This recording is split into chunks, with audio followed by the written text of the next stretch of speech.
بسم الله الرحمن الرحيم. الحمد لله رب العالمين، والصلاة والسلام على سيدنا محمد وعلى آله وأصحابه ومن تبعهم بإحسان إلى يوم الدين. أما بعد، السلام عليكم ورحمة الله وبركاته. Baular, Allah Taala Müslümanları sabırlı buluğa çağırır. Bu tural Kur'an'da Allah Taala Ali İmran suresinin 73. ayetinde "Ya eyyuhellezine amenu sabiru ve sabiru" deydi. Ey iman keltirgenler, sabırlı bolunlar. Sabırda sendir жауларыңдан да астысыңдар.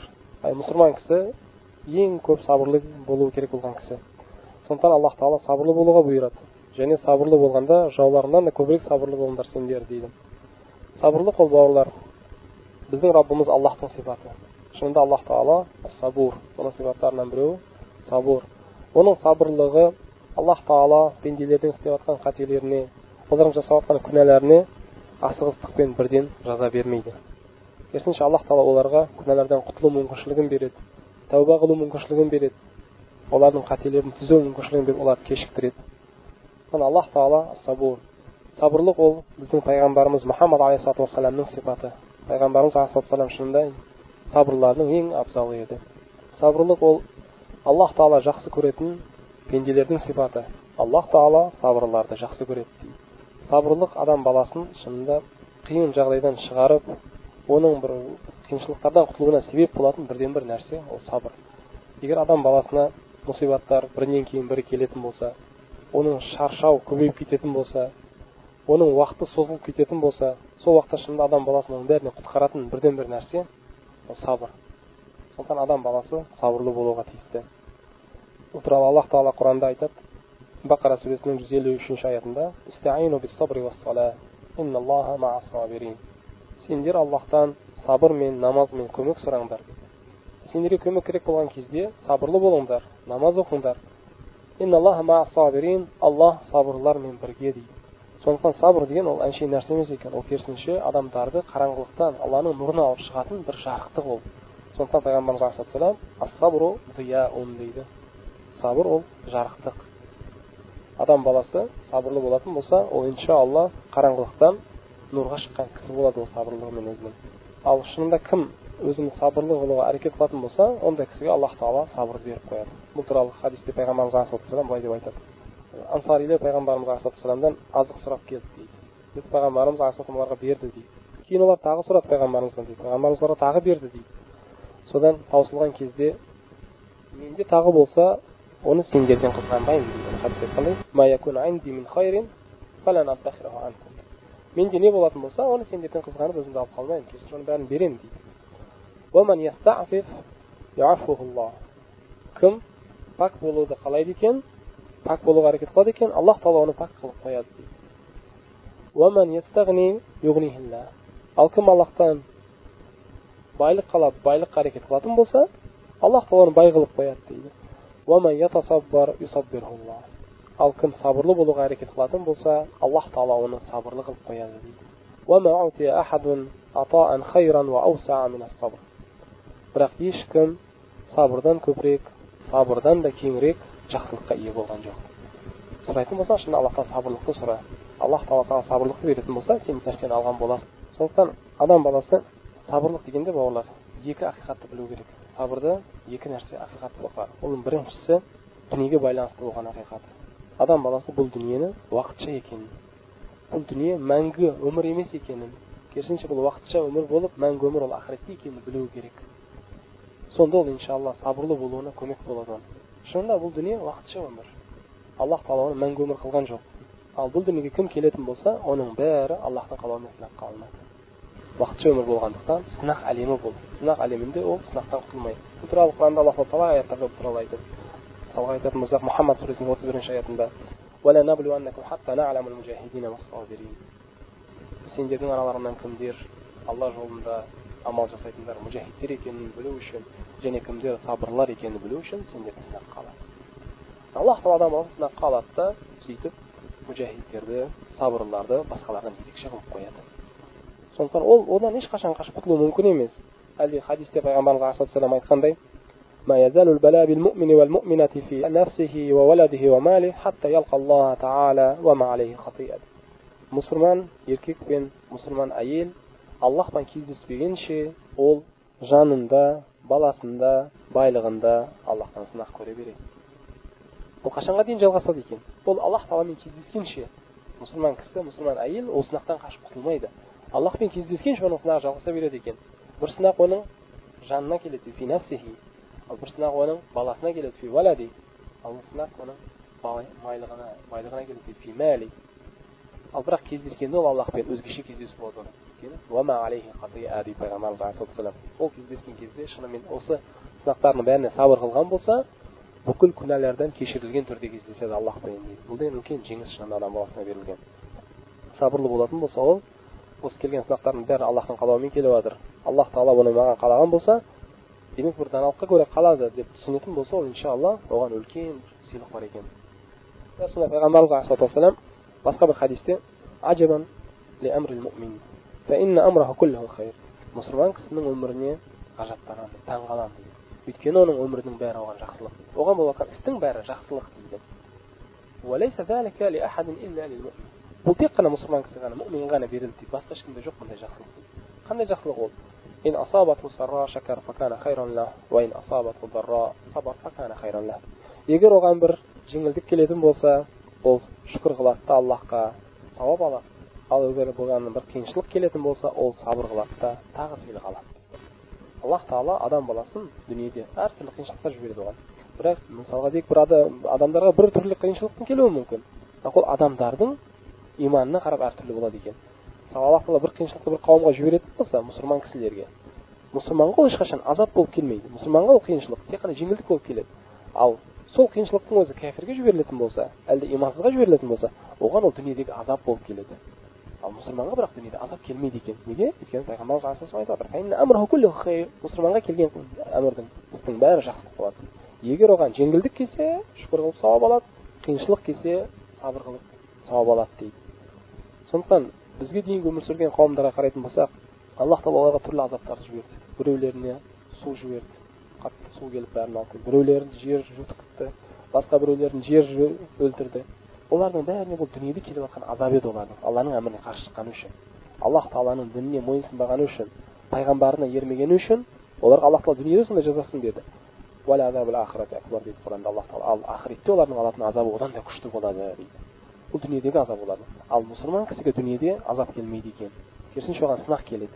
Сөйтеді де, ол сынаққа шыдауымен, сабыр қылуымен, ол иншалла Алланың алдында өз сыйлығын алады.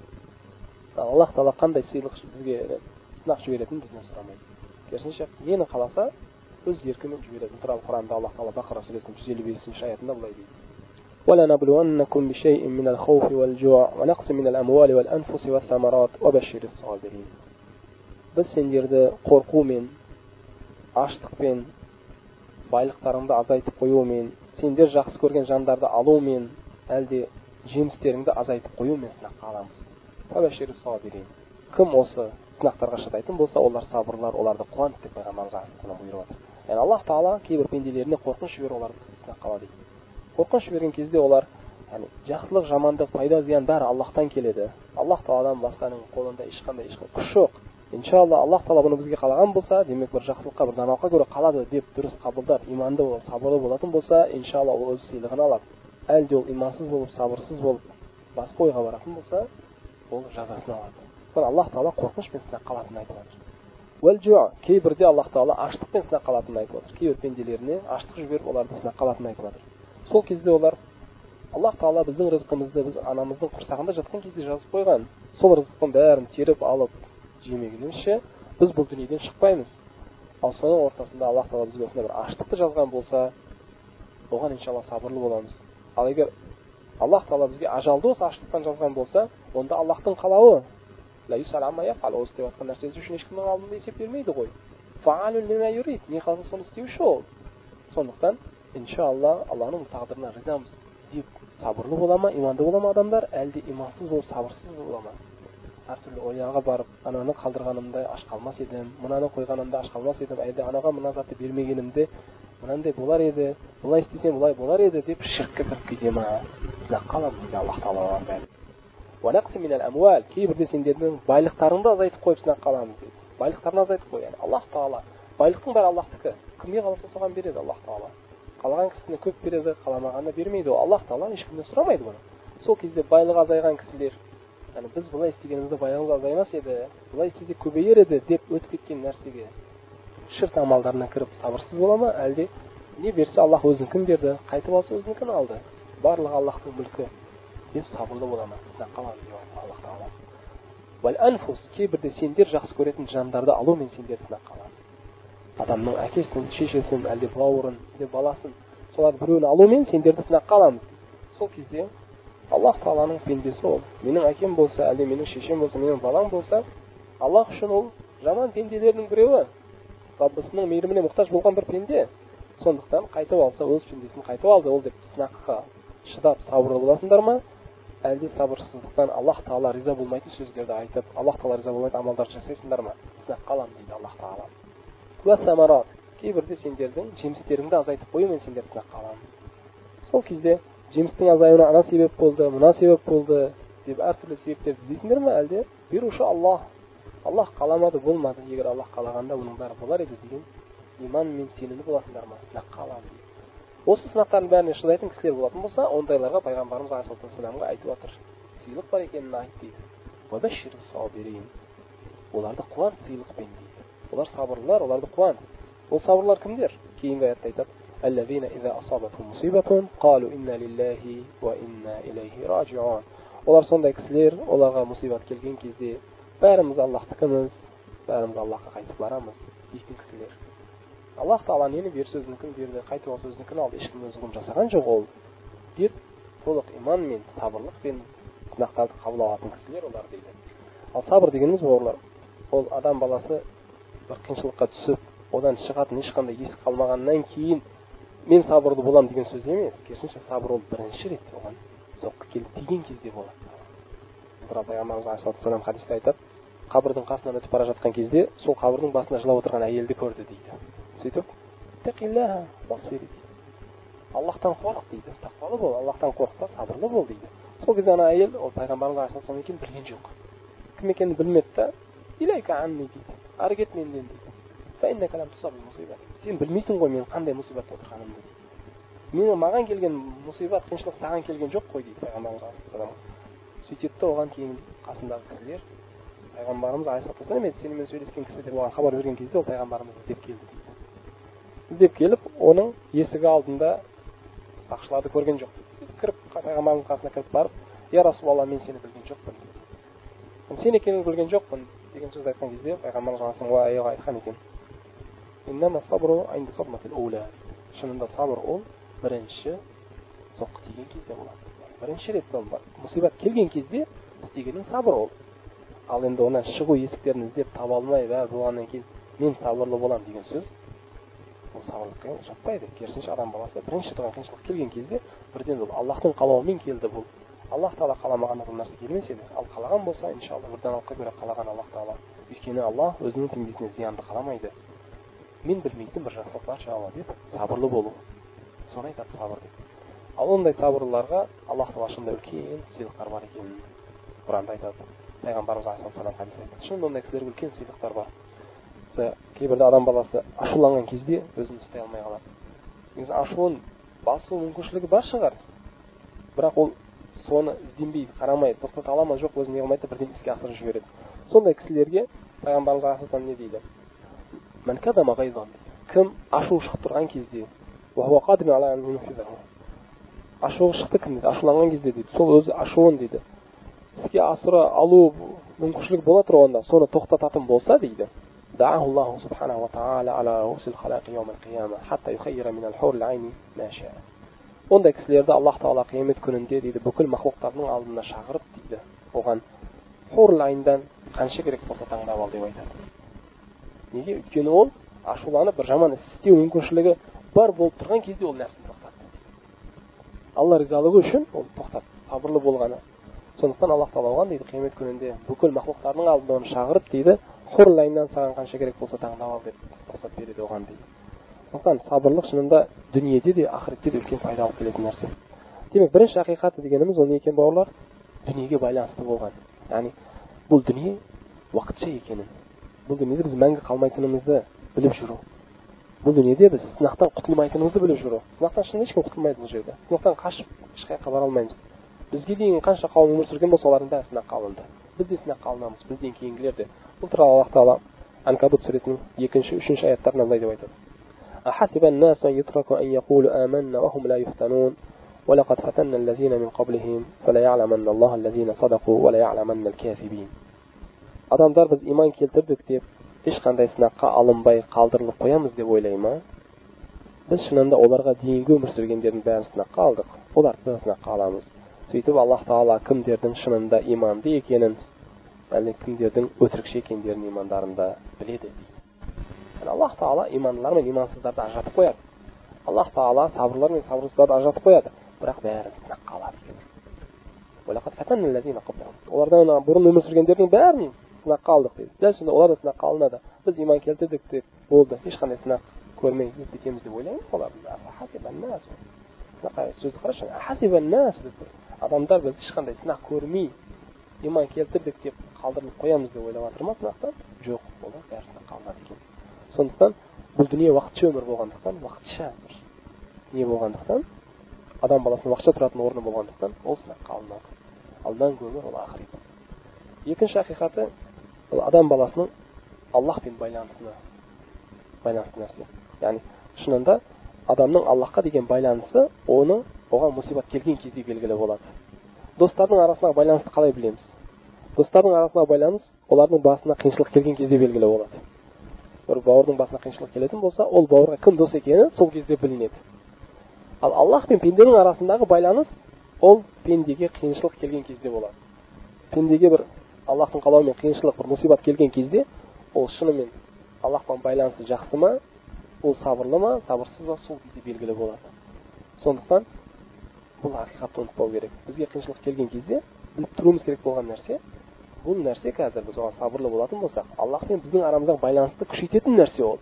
Ал әлсіреп кететін болсақ, оны қабылдамайтын болсақ, әлде оған риза болмайтын болсақ, Аллах пен біздің арамызды алыстататын нәрсе ол. Сондықтан бұл ақиқатты адам баласы біліп тұру керек барлық кезде. Қандай қиыншылық келсе де оған бірінші болып бірден мен уақытша әлемдемін ғой. Бұл сынақ әлемі болғандықтан, мен әрине сынақ көремін бұл дүниеде деген ойға баратын болса, екіншісі, осы сынақ арқылы мен Аллахқа жақындаймын ғой. Осы сынақ арқылы мен Алланың ризалығын табамын ғой. Осы сынақ арқылы мен өзім риза болатын жерге жетемін ғой. Өйткені осы сынақ менімен Раббымның арасындағы байланысты белгілейтін нәрсе ғой деп түсінеді сабырлы кісілер. Сондықтан бауырлар, адам баласы барлық кезде сабырлы болуға әрекет ету керек. Сабыр бағана айтқанымыздай, оны ешқашан жамандыққа алып бармайды. Кейбірде адам баласы сол сабырды өзіне бір үлкен зиян деп көрер. Бірақ негізінде ол оған жеңіс болады. Ал сабыр түрлі болады. Яғни адамдарға келіп жатқан сынақтарына қарап сабырлар түрлі болады, әртүрлі болады. Яғни сынақтар адамдардың имандарына байланысты болады. Кімнің иманы күшті болатын болса, Аллах оған күшті сынақ жібереді. Кімнің иманы әлсіз болатын болса, Аллах оған әлсіз сынақ жібереді. Яғни Аллах Тағаланың бізге болған мейірімділігі көтере алмайтын, шамамыз келмейтін нәрсе болып бізге жүктемейді. Сабырлы болу бәріміздің құлшылығымызда. Сабырлы болуға бәріміз бұйырылдық. Мысалы пайғамбарымыз алейхи салам не дейді? Ашаддун наси балаан ал-анбия. Ең көп сынаққа алынатын кісілер олар пайғамбарлар дейді. Пайғамбарлар Аллахқа ең жақын адамдар. Аллах Тағала ең жақсы көретін кісілер. Ең көп ғибадат жасайтын кісілер, ең көп сынақ көретіндер де солар екен. Неге? Өйткені олардың иманы күшті ғой. Ашаддун наси балаан ал-анбия. Ең көп сынаққа алынатын кісілер пайғамбарлар дейді.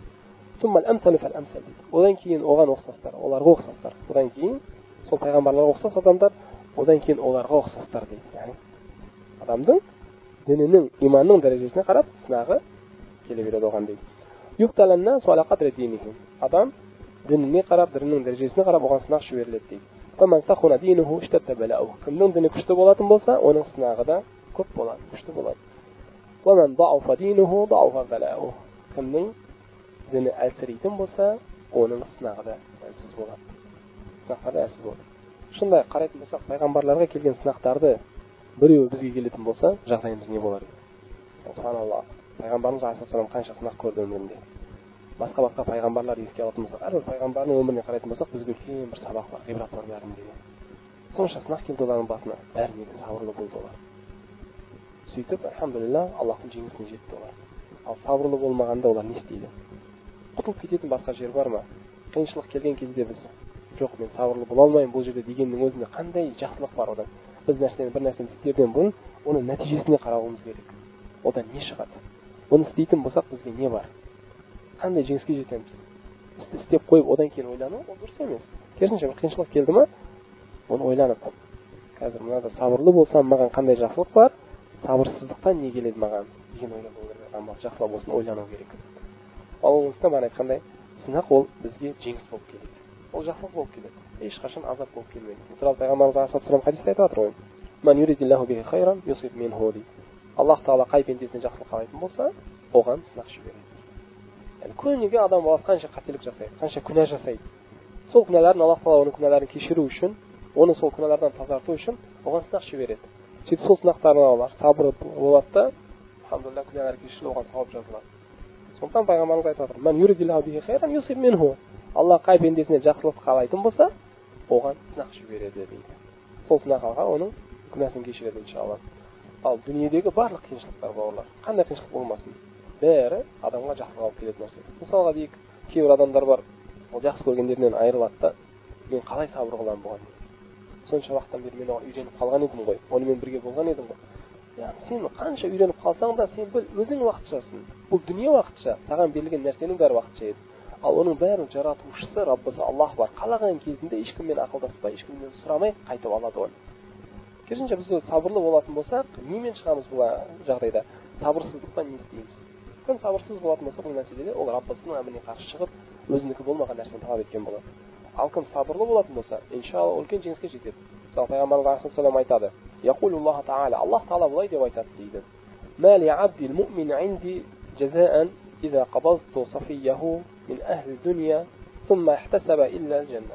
Егер менің мұсылман пендемнен дейді, мен оның жақсы көретін сафисын алатын болсам дейді. Сафи дегенде хадис ғалымдары валадаху дейді, баласын дейді. Дүниеде мен оны дейді, мен пендемнің дүниеден жақсы көретін баласын алсам дейді. Сөйтіп ол дейді, сабырлы болып, бұл Аллахтың қалауымен болды деп менен жақсы есеп күтетін болса дейді, оның сыйлығы тек қана жәннат болады. Субханалла, қараңыздар. Сыйлығы тек қана жәннат, илля жәннат. Хадис қайта бір рет оқиық. "Ма ли абдил муъмин инди жазаан иза қабазту сафияху мин ахли дуния сумма ихтасабаху илля аль-жанна." Менің пендем, егер мен оның бір жақсы көретін, дүниеден жақсы көретін алатын болсам дейді, сол кезде ол Аллах Тағаланың қалауымен болды бұл деп жақсы есеп күтіп менен сабырлы болатын болса, оның жазасы тек қана, оның сыйлығы тек қана жәннат болады. Демек ол жеңіске жетті шынында. Ол үлкен сыйлық алды. Ол нәрсе жоғалтқан жоқ. Керісінше ол тапты сабырлықпен.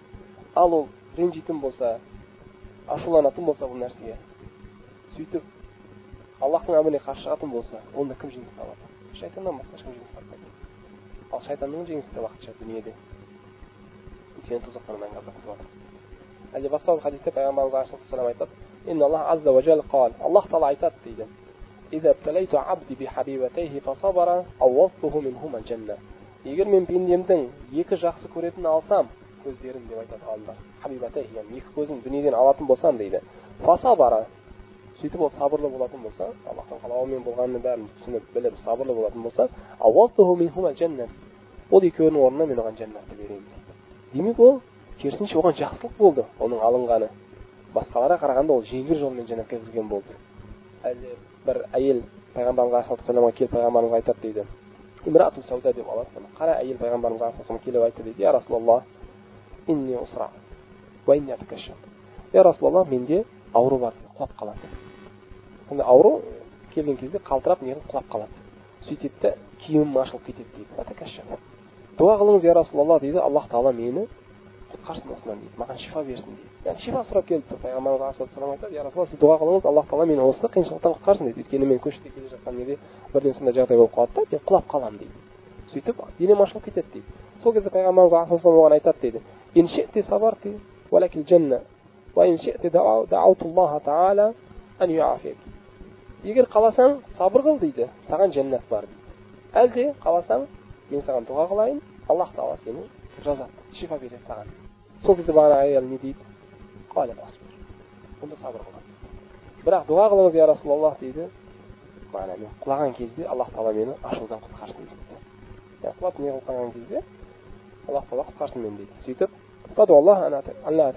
дуа қылыңыз дейді, мен ашылып кетпейін дейді. Құлаған кезде киімдерім мені көтеріп кетпесін, ашылып кетпейін деген кезде пайғамбарымыз алейхиссалам оған дуа қылды дейді. Яғни дүниедегі қиыншылық адамға шынында үлкен жеңілдік болып келеді екен ақыретте. Сондықтан ана басқа бір хадисте пайғамбарымыз алейхиссалам айтады: қиямет күнінде дейді, бұл дүниеде дендері сау болып жүрген кісілер дейді, бағанағы қиыншылық көрген кісілер алып жатқан сауаптарды көрген кезде дейді, оларда арман пайда болады дейді. Сонда қиыншылық көрген кісілер ол дүниеде қиыншылық көргендер ақыретте сыйлықтарын алып жатқан кезде дейді, олар сондай бір дейді, не айтады, арман пайда болып айтады дейді. Біздің денелеріміз дейді темір тарақтармен таралғаны жақсы емес бізге дейді.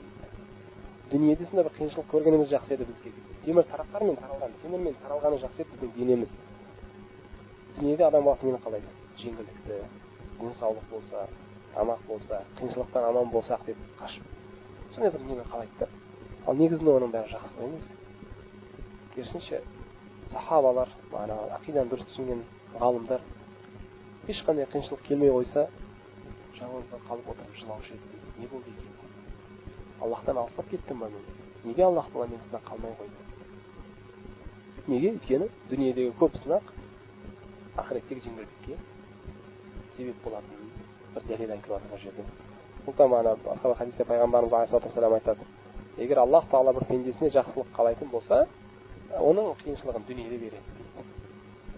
Ал егер бір пендесіне жамандықты қалайтын болса, оның қиыншылығын кешіктіреді ақыретке.